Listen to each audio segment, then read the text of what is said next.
Hello guys welcome to my new blog. तो भाई देखु मु गोटे अट्राक्टिव गुंपा देखाइबाकू जाउची। देखि पार्थिबे तो एटा स्टील पत्थर रे सबू एटा हेछि। देखंतु देखि पार्थिबे केते सुंदर देखा जाउची। तो गाइज भीतर को और भी अच्छी भीतर को बहुत लंबा अच्छी गाइज।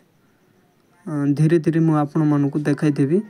देखंतु एटी भीतर को देखंतु से केते भीतर पानी मध्य बाहरची। तारे देखंतु एटी साप फाप कि जोटा चोली पोली मिसाटी पोसा करी रही थांती। देखंतु एटार मु भीतर बाहर को आसुची।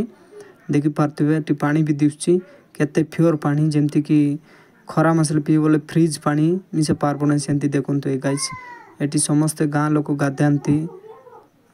देखंतु एटी ऊपर को केंती पानी सुंदर भाबरे झरना आसुची। देखंतु आउ खरा मासरे एटा पानी ठंडा रहिते आउ ठंडा मासरे पानी गरम रहिते। सबुठु एटी बेटर देसी पिला मन गाधाइबा पई। देखि पारथबे जे केंती सुंदर भाबरे गुंपा अछि।